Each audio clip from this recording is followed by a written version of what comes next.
Queridos hermanos y hermanas, bienvenidos en el estudio de Departamento de Escuela Sabática en la Asociación General.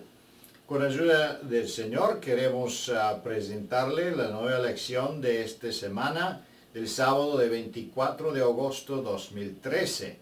Es lección número 8, no por recomendación. Junto con nosotros está nuestra querida hermana Raquel Orce y gracias a Dios podemos estudiar juntos esta lección preciosa que tiene verdades muy importantes para cada uno de nosotros y especialmente para nuestra iglesia. Que Dios le bendiga y que nos da la comprensión correcta de la verdad. Hacemos una oración en silencio antes de empezar nuestro estudio.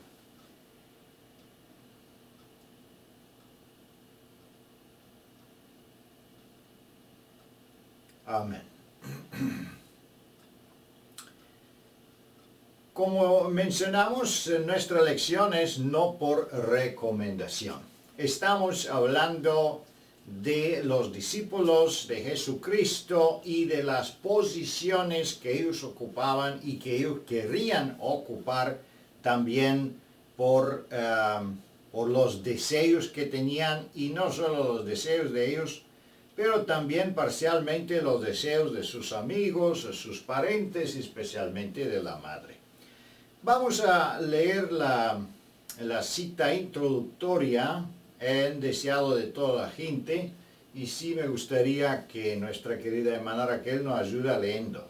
El que estará más cerca de Cristo será el que en la tierra haya bebido más hondamente del espíritu de su amor desinteresado. Amor que no hace sin razón, no se ensancha, no busca lo suyo, no se irrita, no piensa el mal.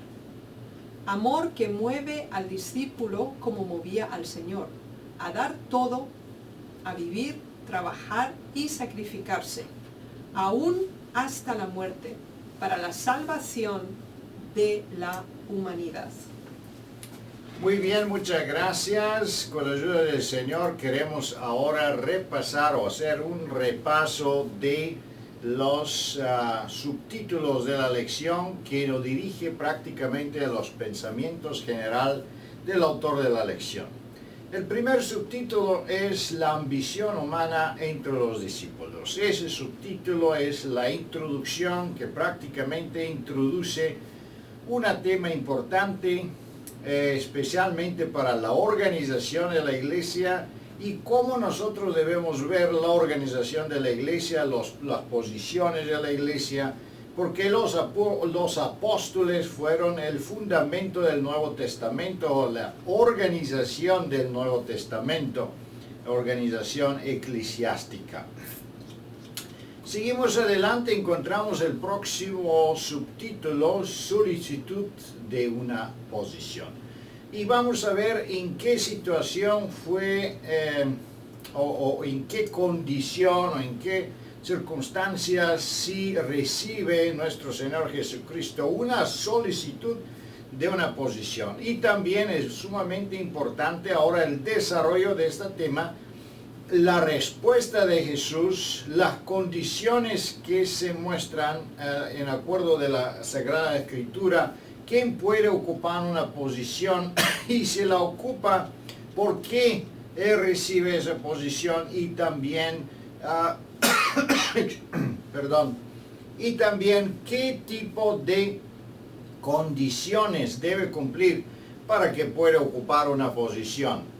Vamos a ver el último subtítulo, Principios del Reino Celestial, que prácticamente hace un sumario de los otros puntos que se hicieron. Pero no solo eso, pero está exaltando los puntos 6 y 7, están exaltando prácticamente los principios fundamentales de la organización eclesiástica en el Nuevo Testamento. Y vamos a ver, claro, podemos dialogar analizando los puntos que eso prácticamente no fue solo la organización del Nuevo Testamento, pero siempre fue la organización en el pueblo de Dios, pero en distintos tiempos de la historia de Israel, entonces pasaban por diferentes formas de organización. Con la ayuda del Señor queremos ahora regresar en el principio de la lección y a empezar el análisis de cada punto por separado, cada pregunta por separado. Tenemos la primera pregunta, que es: ¿qué debate tuvieron los discípulos más de una vez?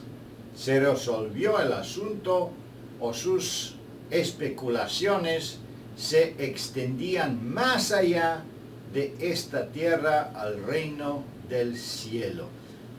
Bueno, tenemos nuestra querida hermana Raquel, y sí me gustaría que ella comparte con nosotros su opinión.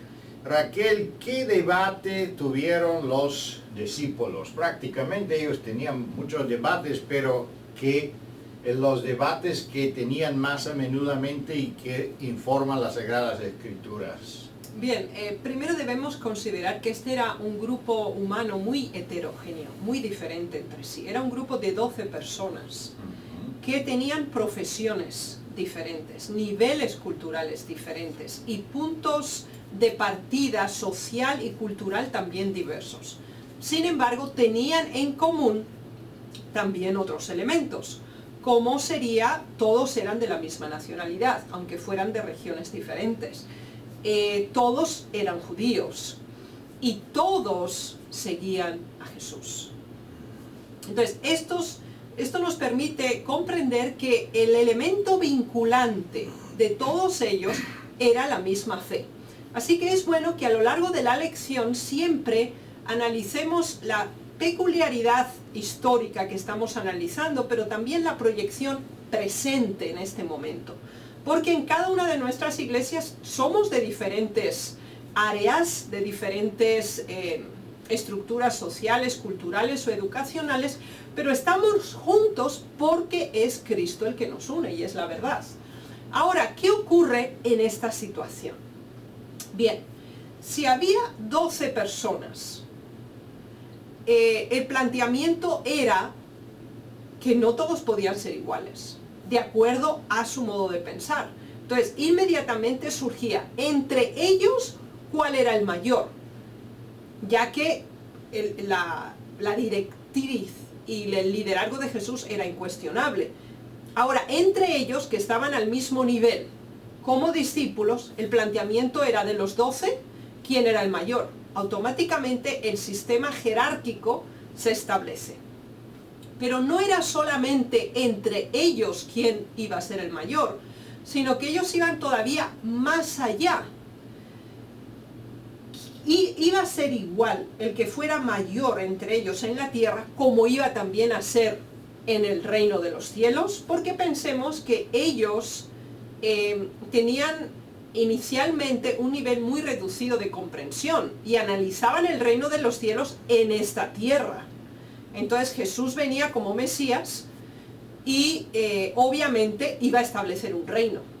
Ahora, ellos consideraban también ya en el proceso real y poderoso de aplicación de poder, dónde iban a estar ellos. Qué interesante, muchas gracias. Sí, nos gustaría también analizar un poquito este testimonio, el primer testimonio en esta pregunta, y ver algunos detalles muy importantes. Por ejemplo, aquí en el principio dice que tenían estas palabras una solemnidad y un carácter impresionante de los discípulos, estaban mucho de comprender. Ellos no podían ver lo que Cristo discernía.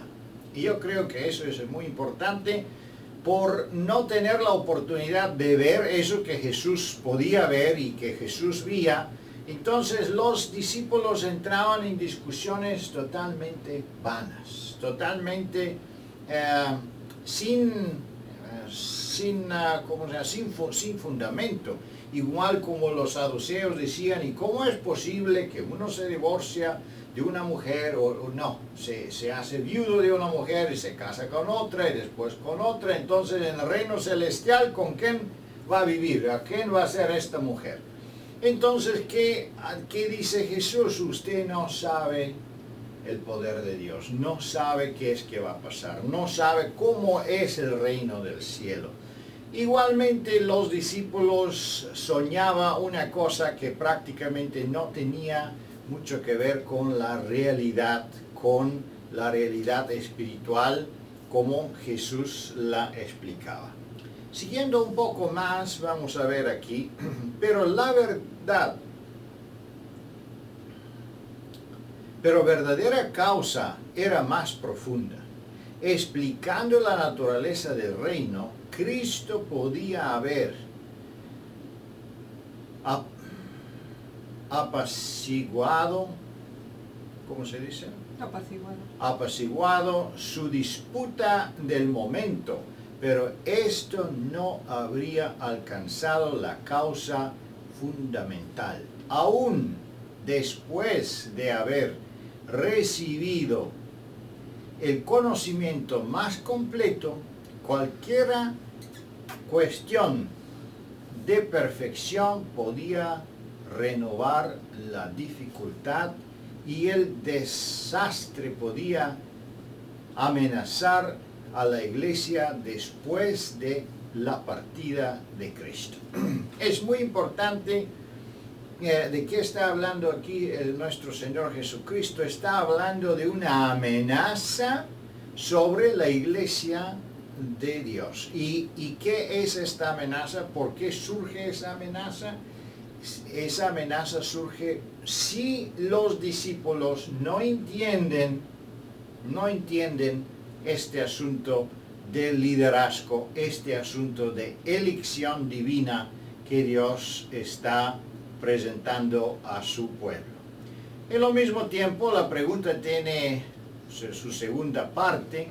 Se resolvió el asunto y sus especulaciones se extendían más allá de esta tierra al reino del cielo, que significa que los discípulos no solo dialogaban y discutían de una posición elevada en la tierra, pero pensaban que de la misma manera uno puede ganarse o puede llegar a ser algo más especial en el reino celestial. Y eso fueron las discusiones. Lamentablemente, cuando vemos los versículos en Lucas y Mateos, cuando surgían esas discusiones, entendemos que el poder de Dios no podía obrar con ellos, y ellos prácticamente es cuando no podían echar afuera el espíritu maligno de una persona, y regresando Jesús necesitaba hacer algunas correcciones en la comprensión que los discípulos tenían. Pero vamos a ver ahora la segunda pregunta, que es ¿cómo estaba preparado Jesús en sus discípulos para los días difíciles que vendrán? ¿Entendían ellos la prueba por la que irán a pasar?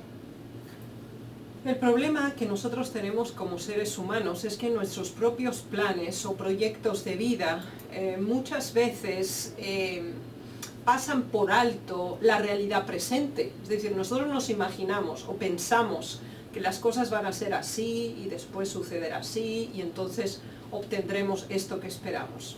Bien, los discípulos tenían su plan. Y tenían el plan de que Jesús iba a ser rey, que ellos iban a estar a su lado y que ellos iban a ser la junta directiva de la nación de Israel. Porque Israel ya no sería más una nación sometida al imperio romano, como le llamaban la provincia de Judea y Galilea, sino que iba a ser una nación poderosa, el centro del mundo. Entonces, esa estructura mental que ellos tenían, a la cual no estaban dispuestos a renunciar, porque se les había enseñado, la habían cultivado por años desde su infancia. El Señor Jesús intentó en diversas ocasiones preparar a sus discípulos, y aquí tenemos una específica. El Señor Jesús asumió una actitud muy solemne que impresionó a los discípulos. Ellos se dieron cuenta de que algo grave, algo grande iba a pasar, pero no muy positivo, y sintieron miedo inclusive. Entonces el Señor Jesús los tomó aparte, porque Él observaba y conocía a los discípulos, y sabía que esa enemistad, ese antagonismo, esa lucha de poder existía. Y entonces habla con ellos, los reúne aparte, y de nuevo les vuelve a presentar todo el proceso de pasión y muerte de Él mismo. Y eso era algo chocante para los discípulos. Ellos no podían ni siquiera dar cabida a este pensamiento, porque todas sus esperanzas y todas sus expectativas eran eliminadas. Y por eso se nos dice en Lucas 18:34 que ellos no comprendieron estas cosas. Y estaba encubierto y no entendían lo que se le decía. Y esto es interesante, porque a veces podemos estar en la iglesia, pero tener nuestras propias ideas de cómo las cosas tienen que ser. Y no nos permite ver o valorar lo que realmente tiene valor y cuál es el propósito de Dios. Y ese era el problema. Entonces el Señor Jesús intentaba que ellos por un momento consideraran la misión de Jesús, y proféticamente ya estaba predeterminado. Ahora, es su propio egoísmo, supremacía y deseo de poder no les permitía ni siquiera dar lugar a otro tipo de pensamiento. Así que estaban totalmente alejados de Jesús y estaban centrados en sí mismos. Y eso es lo que producía ese antagonismo. Muy bueno, muchas gracias. Entendemos que prácticamente los apóstoles tenían un concepto o un preconcepto del plan del Señor. Entendemos que ellos tenían un preconcepto de todo lo que va a suceder, cómo va a suceder, y entonces ellos esperaban que todo se va a desarrollar de la forma de su expectativa. En una forma semejante, los fariseos tenían también sus preconceptos en qué debía y cómo debía suceder si Jesús de verdad fuera el Mesías. Pero los discípulos entendían que Jesús viene a restaurar el reino de Israel literalmente en esta tierra, y ellos pensaban que a ellos, como los discípulos de él, le tocaba una posición elevada, una posición de gloria, una posición de posesión de bienes, y también una posición de mucha influencia y de mucho honor. Es interesante que eso fue tan indudable para ellos que hasta las palabras de Jesús, todas las profecías que va a suceder, cómo va a suceder, que Él debe ir a Jerusalén, que Él debe sufrir, que la persecución debe llegar, todo eso no lo podían entender porque no querían aceptarlo. Me recuerdo también un otro caso que no está ahora en la lección, cuando Pedro hasta se atrevía a aconsejar a Jesús que cómo puede decir él que va a sufrir una persecución. No, cuídate, Señor, cuida tu vida.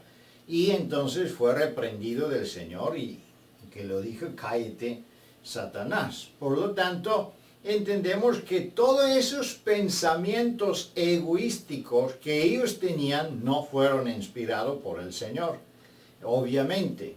Y estos pensamientos obstaculaban prácticamente la comprensión profunda y real del plan de salvación. Seguimos adelante porque las primeras dos preguntas son introductorias. Vamos a llegar a pregunta número 3. Mientras el Señor los iba guiando para que pudieran enfrentarse a lo que iba de venir ¿Qué tenían en la mente algunos discípulos? ¿Qué peticiones especial hizo la madre de dos discípulos presentes? Bueno, eso es una pregunta muy especial. Son prácticamente dos preguntas y es bastante material en pregunta número 3. Me imagino que aquí hay que dedicar un poco más tiempo porque basado en las explicaciones y la amplitud de explicaciones, la pregunta 3, se puede entonces entender las próximas preguntas 4, 5, 6 y 7.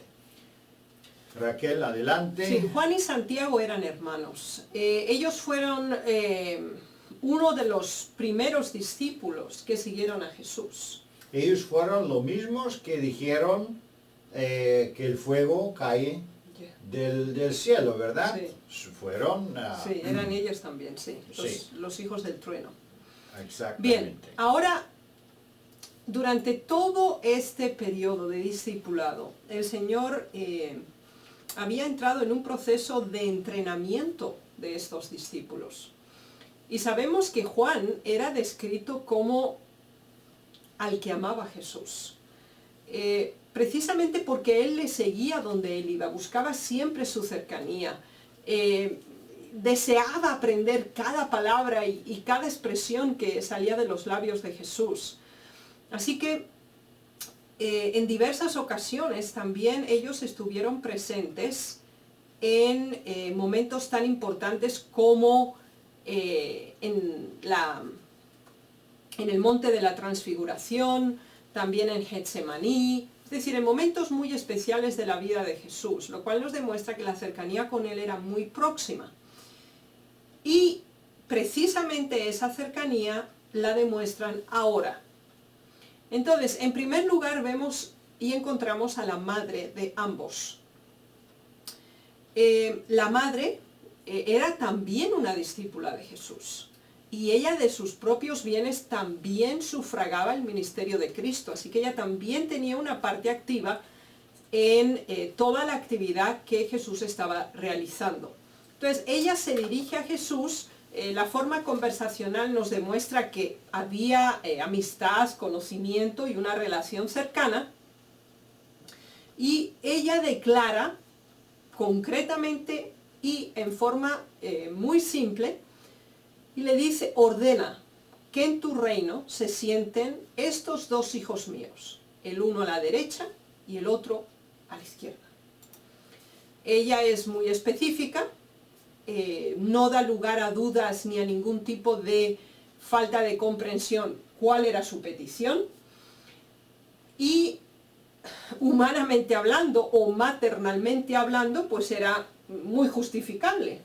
Primero, ella misma era una discípula, había colaborado con sus bienes y seguía colaborando con sus bienes, sosteniendo el ministerio, juntamente con otras mujeres también, y ahora ella solicita formalmente que cuando el Señor Jesús tome el reino como Mesías, obviamente ellos siempre están hablando al nivel terreno, están hablando de que el reino que se va a establecer aquí, en la provincia de Judea, y que él va a ser el máximo dirigente. Entonces, por favor, cuando llegue ese momento, mi pedido es que no pienses en nadie más sino en estos mis dos hijos, Juan y Santiago, y uno lo pongas a tu derecha y otro los pongas a tu izquierda. Así que sean tus ministros, tus consejeros más cercanos y tengan junto a ti la dirección de la nación.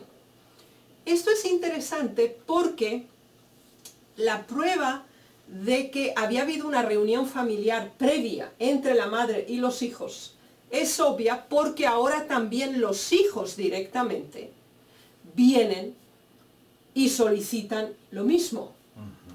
Entonces vienen los hijos personalmente, que obviamente eran hombres adultos, y solicitan exactamente lo mismo: concédenos que en tu gloria nos sentemos el uno a la derecha y el otro a la izquierda. Así que como familia lo habían planificado y habían decidido presentar dos solicitudes, una a la madre y otra los dos hijos. Cuando leemos esto nos puede impresionar y podemos pensar, bueno, pero qué nivel de autosatisfacción y de autoconsideración tenían para pedir algo así. Obviamente ellos se sentían capacitados, y lo conoceremos más tarde en la lección. Consideraban que disponían de los atributos y eran las personas más adecuadas para tener esa responsabilidad y ocupar ese lugar, uno a la mano derecha y otro a la izquierda del Señor Jesús como Mesías. Bien, esos son los hechos históricos como tal. Vayamos un paso más allá y consideremos nuestra situación presente. Cuando nosotros consideramos, bueno, yo haría mejor esta responsabilidad en la iglesia, este cargo me lo tenían que haber dado a mí, porque yo lo hubiera hecho mejor, o si yo tuviera tal y tal responsabilidad, o si yo pudiera hacer tal y tal cosa. ¿Qué quiere decir? Nos autoconsideramos candidatos para responsabilidades nombrados por nosotros mismos.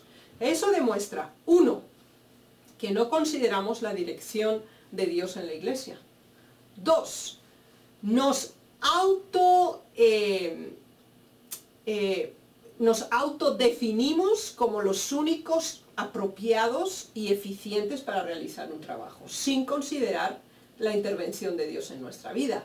Y tres, eliminamos la dirección del Espíritu en todo el proceso de colaboración en la causa de Dios. Exactamente, muchas gracias Raquel, muy interesantes los comentarios. Prácticamente eso es el peligro que Jesús quería evitar a la iglesia, porque si los hombres empiezan a hacer sus propias recomendaciones, si se recomienda a ellos mismos o no, empezamos a recomendarnos uno a otro, entonces lamentablemente entra la influencia de la corrupción. Y eso es que sucedía en este caso. La madre, como tenía sus hijos, y para la madre los hijos que son los mejores de todo el mundo, entonces ella recomendaba, así igual, amigos que tienen algunas ventajas, que tienen algunos, algún conocimiento uno de otro, entonces ellos automáticamente intenta de recomendar uno a otro para que de esa manera ocupan algunos puestos en la iglesia. Aquí es un testimonio pequeño, una línea prácticamente solo. Vamos a verla. El último testimonio en la pregunta número 3. La madre y sus hijos vinieron a Jesús para pedirle que otorgara algo que anhelaba en su corazón. Y eso es muy interesante y muy importante, queridos hermanos. Nunca debemos olvidarnos que el ser humano siempre tiene la tendencia de su propia gloria. La naturaleza caída es egoísta. La naturaleza caída tiene la tendencia constante a buscar su propia gloria. Y no fue diferente, lamentablemente, con los discípulos también. Y podemos decir que esos son los discípulos de Jesús. Mucho más se puede esperar, claro, hoy día en nosotros, porque todos somos humanos y tenemos las mismas debilidades y las mismas tendencias. Pero vamos a seguir adelante con pregunta número 4 y vamos a ver ahí alguna más información importante que Jesús comunicó a su iglesia. ¿Qué clarificó y enseñó Jesús a dar respuesta a esta pregunta? ¿Qué tenían que enfrentar los discípulos antes de tener el privilegio de sentarse en el trono de la gloria? Y aquí sí nos gustaría escuchar otra vez primero el comentario de nuestra querida hermana Raquel. Gracias.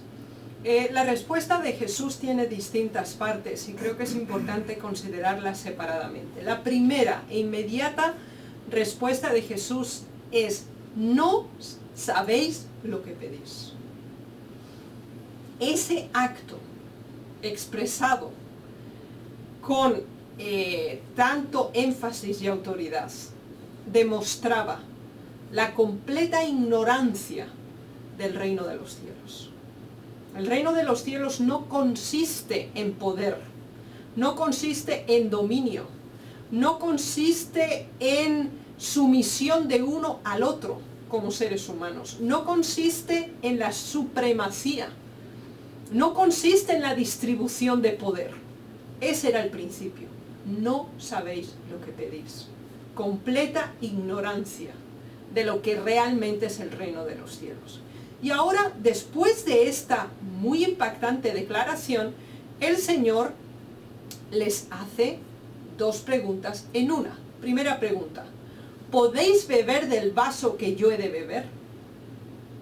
El Señor Jesús les acababa de explicar que Él había venido para morir. Y no para morir en una forma sencilla, rápida, sino pasar por todo un proceso de sufrimiento. Ellos eran parcialmente partícipes del rechazo, la persecución que el Señor Jesús sufría. Pero ahora iba a venir la parte más difícil. Él iba a tomar una copa en el Getsemaní. Iba a tomar una copa. Y esa era la copa de la decisión de asumir el pecado de toda la humanidad sobre sí mismo. Entonces, esa era la primera pregunta. La segunda pregunta: ¿y ser bautizados con el bautismo con que yo soy bautizado? Ellos habían sido testigos. Juan había sido testigo del bautismo de Jesús. Así que obviamente ellos sabían que no se refería a ese bautismo literal, sino que se refería al bautismo de la muerte y el sufrimiento y la resurrección posterior. Es decir, el morir uno mismo. Y ahora ellos contestan: podemos. Segunda confirmación de la ignorancia completa y total y de la falta de comprensión del plan de salvación. Cuando el ser humano se cree capaz de hacer cosas en favor de Dios, está demostrando su completa ignorancia. Porque el primer paso para probar que podemos ser copartícipes en el plan de salvación es darnos a nosotros mismos. Y demostraban que no estaban dispuestos a hacerlo, porque ellos querían colocarse sobre los otros discípulos. Ellos querían dominar sobre otros. Por eso es muy importante la motivación que tenemos si deseamos algún cargo, porque ahora tenemos que combinarlo con la declaración del apóstol Pablo, que dice: el que desea obispado, buena obra desea. Ahora, la obra que se desea es la de servir, la de ministrar, la de favorecer a otros. Esa no era la motivación que ellos tenían. La motivación era: yo me siento en un trono a la derecha, yo me siento en el otro trono a la izquierda, y yo domino, gobierno, decido. Era una cuestión de poder, totalmente alejada del principio del servicio. Y eso es lo que el Señor Jesús quería que entendieran. Y lo veremos más adelante todavía en la lección. Así que por dos veces confirmaron su completa ineficacia para estar a la altura de los requisitos. Y obviamente cuando Jesús le dijo: ¿podéis beber de la copa que yo beber? Sí podemos. Juan y Santiago estuvieron en Getsemaní. Y ni siquiera, por eso Jesús le dijo: no podéis haber orado conmigo ni siquiera por una hora. Los tres durmieron, Juan, Santiago y Pedro, los tres se durmieron. Y Jesús fue varias veces y solicitó de nuevo que oraran y velaran con él. No fue posible. Muchas gracias, Raquel. Entendemos que, bueno, las posiciones o los oficios en la Iglesia de Dios es una cosa que muchas veces nosotros no entendemos suficientemente. Que yo quería ensaltar en esta pregunta es parte de la respuesta de Jesús, que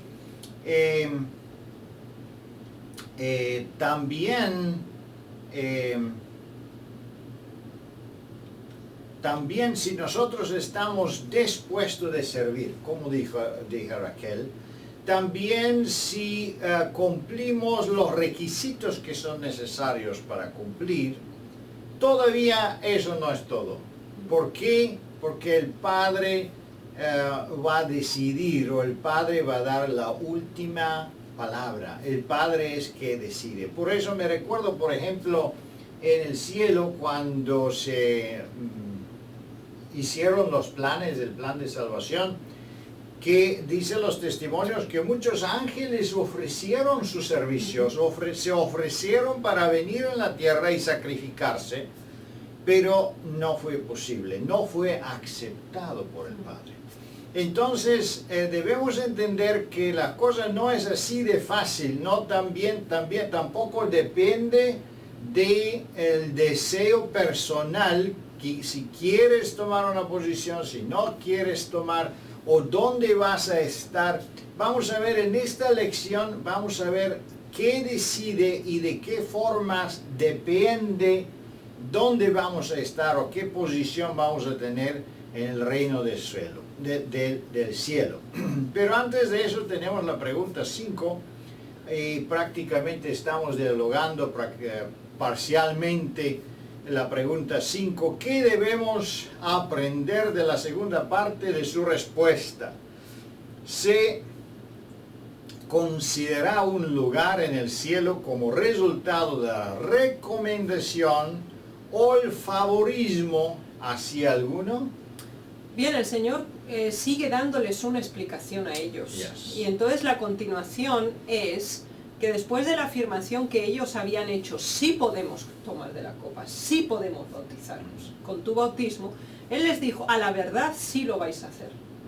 Beberéis de mi copa, ¿por qué? Santiago fue el primero ejecutado. Realmente él sí pasó y fue mártir. Y fue bautizado también por su martirio. Juan, aunque murió de muerte natural, pero pasó una vida de persecución, de tortura y de sufrimiento intenso. Así que el Señor Jesús le dijo, sí, ciertamente lo vais a hacer, vais a pasar por esto, sí, es verdad. Pero el lugar que vayáis a tener junto a mí no es un atributo que a mí me corresponde. Únicamente mi Padre toma esa decisión. Y lo dijo claramente, dice, no está en mí tomar la decisión de quién se sentará a mi mano derecha o a mi izquierda.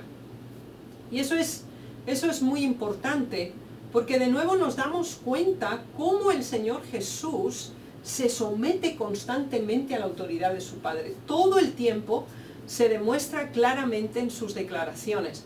Y ese espíritu de sumisión, de obediencia, no lo tenían esos discípulos, ni el resto tampoco. Ellos consideraban que eran capaces y se autoproclamaban los más eficientes para ocupar ese cargo, lo cual demostraba automáticamente su ineficiencia. Muchas gracias, muy importante. Algo del Antiguo Testamento, prácticamente podemos ver que de una manera semejante en el Antiguo Testamento, en la organización mosaica, los jueces de Israel fueron elegidos prácticamente de una forma semejante. El Espíritu Santo llegó sobre los jueces. No es que los hombres de una forma de favorismo, de recomendaciones lo eligieron, no, de ninguna manera. Y en contrario también encontramos las madres de los reyes. A veces la madre de Jacob también intentó a imponer su voluntad para el progreso del hijo que ella tenía preferido.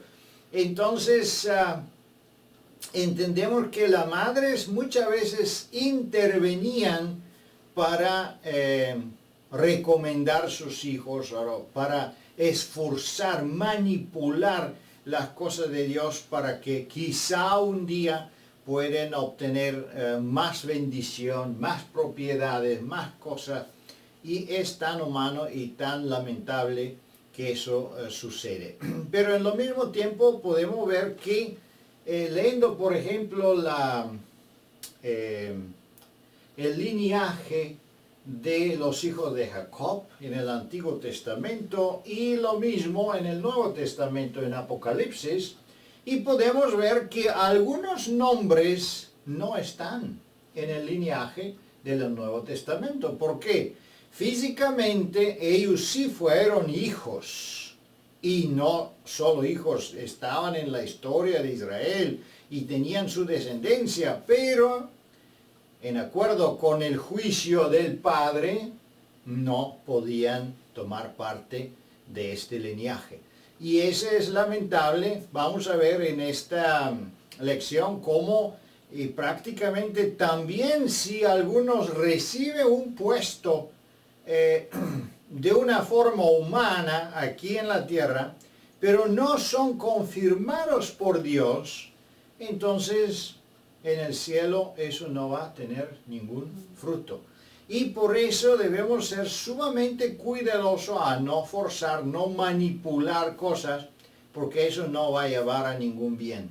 Y Jacob también, hasta que él no luchó personalmente con el ángel y no obtuvo la bendición verdadera, no podía gozar la bendición del Señor con una conciencia pura. Así entonces aprendemos que es sumamente importante que nosotros siempre confiamos al Señor y no buscamos recomendaciones ni manipulaciones humanas, porque eso remueve o deshace la bendición del Señor y nos pone una desventaja adelante del trono de Dios.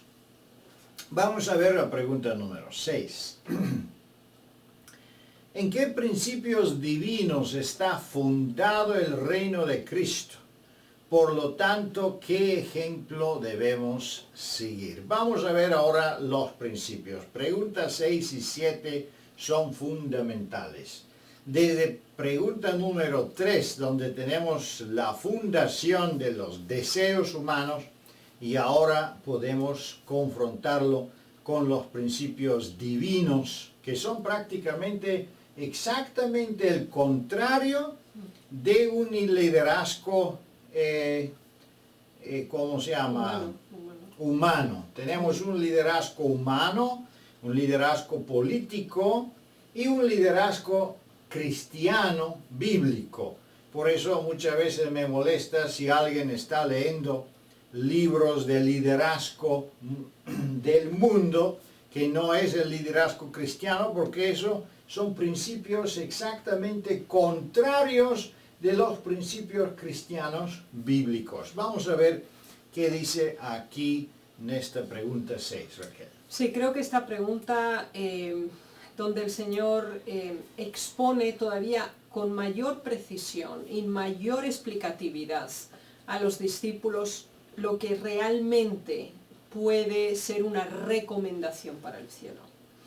En la nota de la pregunta 5 es muy importante una frase que dice que lo único que nos recomienda para el cielo es el carácter, es lo que se somete a juicio. Obviamente el primero que nos capacita para siquiera tener acceso al cielo es Cristo, obviamente, y la labor que Él a través de su Santo Espíritu hace también en nuestra vida. Pero sí tenemos que tener una comprensión de cómo la autoridad o el principio del criterio de asumir algún tipo de responsabilidad es vista bajo la perspectiva divina. Entonces lo que hace el Señor Jesús es hacerle comprender en un primer nivel cómo funciona la autoridad en el mundo, es decir, lo que ellos conocían. Y entonces les dice, bueno, todos sabéis que los que gobiernan las naciones se enseñorean de ellas. Es decir, el que es el líder tiene un enseñoreamiento, quiere decir un dominio, una autoridad de supresión y de opresión a aquellos sobre los que ejerce potestad. Es decir, los domina, los gobierna decidiendo por ellos. Y esto era comprensible para ellos. Y obviamente era el mismo sistema que ellos tenían. Ellos vivían bajo dos opresiones. Ellos vivían bajo la opresión del Imperio Romano, porque ellos como nación no tenían independencia, sino solo una cierta autonomía. Y por otra parte estaban bajo también el dominio del Sanedrín como representación espiritual que el gobierno romano autorizaba. Así que ambos aspectos, el aspecto político y el religioso, estaban sobre cada uno de los ciudadanos para determinar su comportamiento. Entonces, ellos comprendían eso y esa misma estructura logística era la que ellos pretendían aplicar a su vez ahora en el gobierno que creían que Jesús iba a instaurar en esta tierra. Ahora viene la segunda lectura. Mas entre vosotros no será así. Entonces, ese sistema de gobernar de arriba hacia abajo, el Señor Jesús dice, no será así.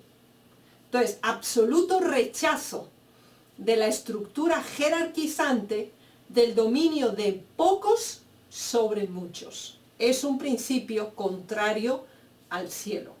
Y entonces el Señor ahora, como dice, ese no es el modelo divino de dirección. Ahora os voy a explicar cuál es. Dice, sino el que quiera hacerse grande entre vosotros será vuestro servidor. Y el que quiera ser el primero entre vosotros será vuestro siervo. Muy impactante esta declaración. ¿Por qué? Porque los que gobiernan son servidos, ellos nos sirven. Ahora, ¿qué ocurre? El Señor da una inversión opuesta a la perspectiva humana. Le dice, bueno, si queréis ser alguien grande, tenéis que servir. Y tenéis que ministrar a otros. Y tomar el papel de un siervo. Ahora, este es el principio. Dirigir significa servir a la multitud, a la mayoría, en lugar de gobernar opresivamente sobre estos. Pero eso no era suficiente. Ahora Él les da un ejemplo específico, igual que les había tomado un ejemplo de la estructura del momento en que ellos vivían. Como el Hijo del Hombre no vino para ser servido, sino para servir. Y para dar su vida en rescate por muchos. Así que ese servicio lo estaba ejemplificando Jesús mismo. Él no les estaba presentando una teoría, ellos lo estaban viendo en Él. El Señor Jesús vivía día a día sirviendo, ministrando, curando, enseñando a la multitud. Así que vino para servir, pero más que eso. Si queremos ser grandes, no solo hay que servir, hay que estar dispuesto a morir por otros. Ese es el nivel más elevado del servicio que el Señor Jesús les presentaba. Bueno, es sacrificio propio. Eso es que Jesús prácticamente demostraba, eso fue el ejemplo que Jesús dejó. Claro, nunca podemos llegar al sacrificio que Jesús llevó para nosotros, porque Él dejó su posición celestial. Nosotros nunca teníamos una posición tan elevada.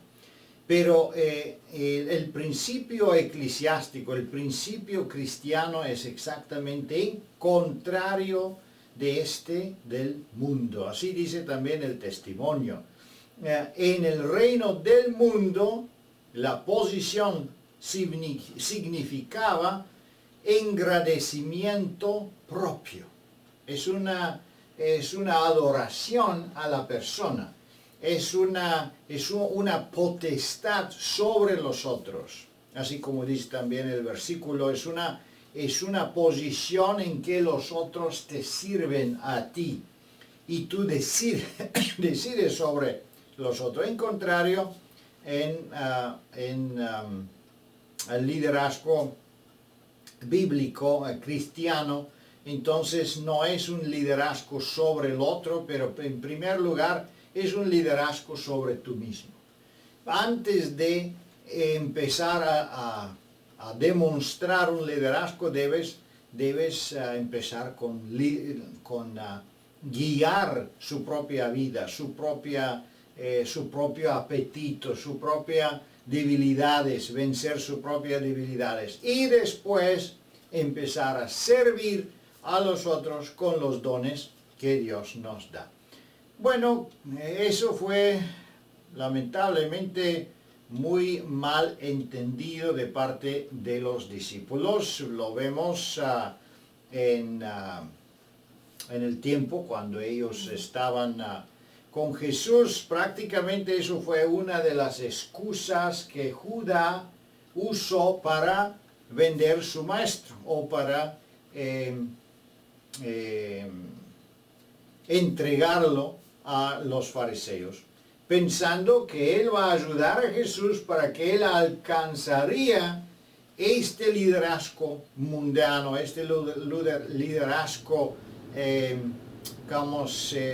humano que él tenía en la mente, porque él podía ver las capacidades que Jesús tenía, las posibilidades y potestades que él tenía, pero otra vez no entendía los principios básicos humanos. Y claro, cuando hablamos de eso y reflejando cómo sucede en nuestro caso, en nuestra vida eclesiástica, ¿qué sucede? A veces depende mucho del entendimiento de los miembros del reino del cielo, porque dependiendo de su entendimiento, ellos también eligen. Y muchas veces si los miembros tienen un entendimiento humano, entonces ellos buscan un líder en acuerdo de su entendimiento humano, un líder que es dictatorial, un líder que tiene mucha potestad, un líder que manda, que hace, que se impone. Entonces, el liderazgo automáticamente se dirige en esa dirección.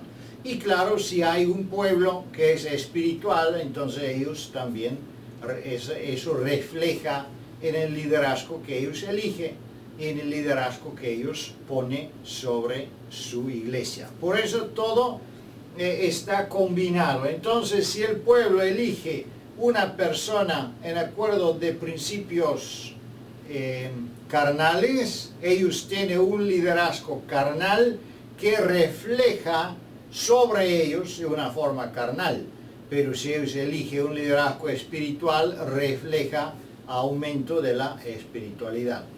En otra palabra, cada uno castiga su propia vida por elegir la persona que elige dependiendo de su propio crecimiento espiritual.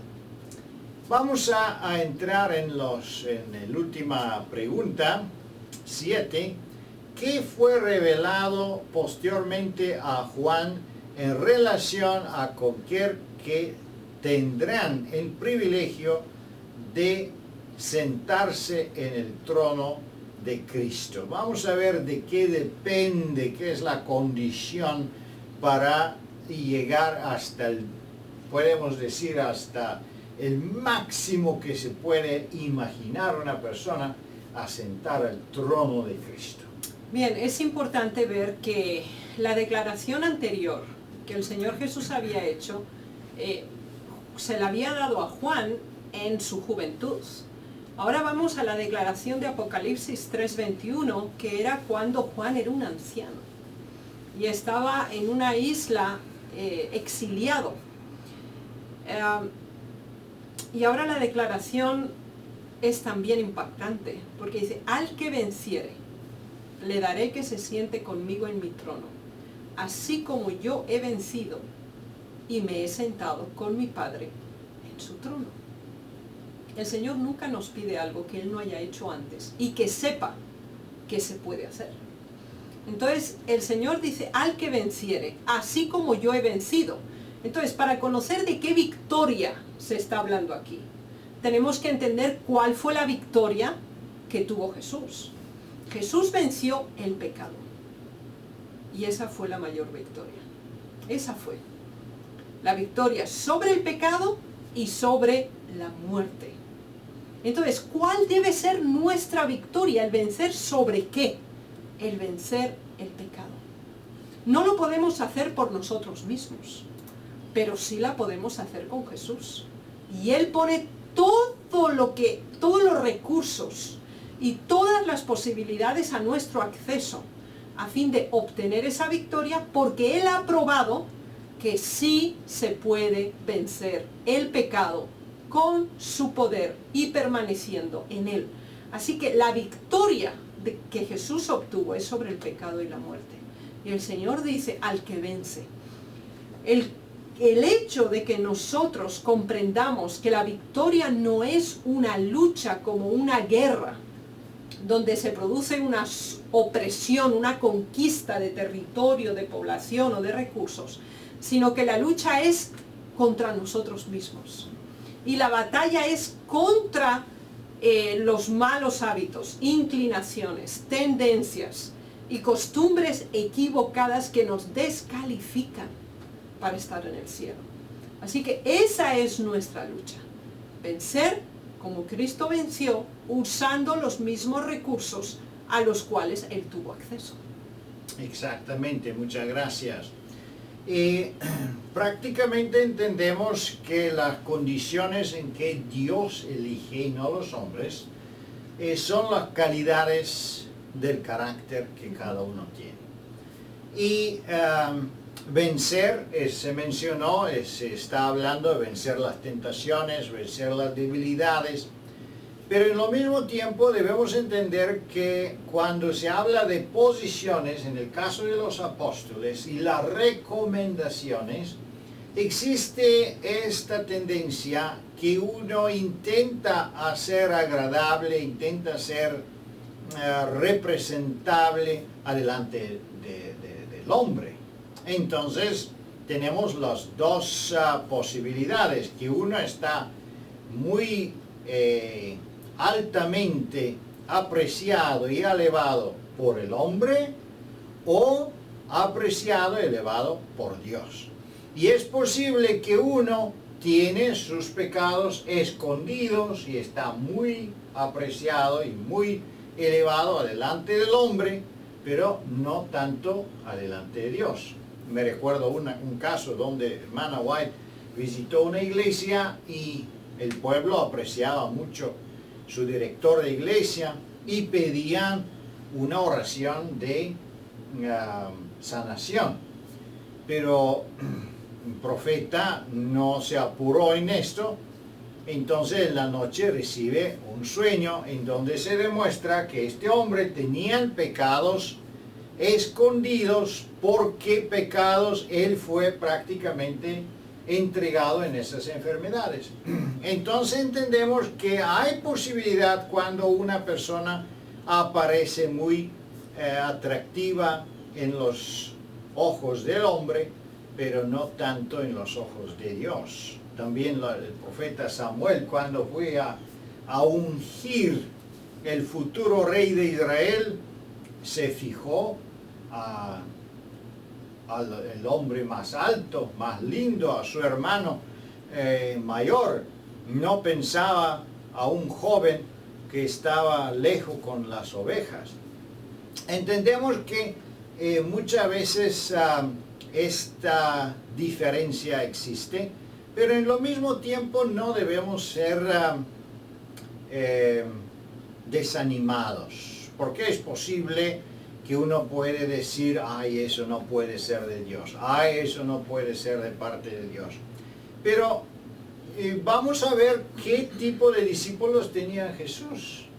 Él tenía a Judá, el hombre que robaba, Judas, que robaba del dinero de la caja, lo tenía entregado en la tesorería, responsable de la tesorería. Entonces entendemos que Jesús también usa los puestos en la iglesia, que con un intercambio de puestos, que cada uno puede ver sus debilidades, sus pecados, y eso fue el caso de Judá o de Judas. También entendemos que en punto de vista de un liderazgo humano, eso es muy mal entendido. ¿Cómo puede ser que un ladrón es el tesorero? Pero bueno, a veces Dios elige una persona que no es capaz para hacer un trabajo, para que él entiende sus debilidades y se acerca a Dios. Entonces entendemos que hay una amplitud muy grande en la forma como Dios dirige su pueblo y no debemos dejar de creer que Dios está manejando, está influenciando y está dirigiendo su pueblo. Con la ayuda de Dios, sí nos gustaría meditar un poco a este testimonio, el último testimonio, el deseado de toda la gente, página 506. Y quizá, hermana Raquel, ¿nos puedes ayudar? Los principios y las palabras mismas de la enseñanza del Salvador en su divina hermosura permanecieron en la memoria del discípulo amado. En sus últimos días, el pensamiento central del testimonio de Juan a las iglesias era: porque este es el mensaje que habéis oído desde el principio, que nos amemos unos a otros. En esto hemos conocido el amor, porque Él puso su vida por nosotros. También nosotros debemos poner nuestras vidas por los hermanos. Muchas gracias. Eso es el principio fundamental en el crecimiento cristiano. Muchas veces la gente pregunta, ¿qué vamos a hacer para crecer espiritualmente? Servir. La forma en que nosotros podemos crecer es servir. No solo conocimiento teórico es necesario, que es bueno estudiar la palabra del Señor, es necesario, pero no es suficiente. Servir y poner en práctica nuestro conocimiento es el fundamental y una vida cristiana. Queridos hermanos y hermanas, que Dios le bendiga y le guarde. No se olvidan que hay que leer también el informe del Departamento de Familia, la Asociación General. Este departamento es nuevo, se creó por primera vez en esta conferencia general en Sudáfrica y nuestra querida hermana Raquel es el director de ese departamento. Tiene muchas funciones, es un departamento muy importante, por eso sí le agradeceríamos si pueden colaborar con sus donaciones en ese departamento.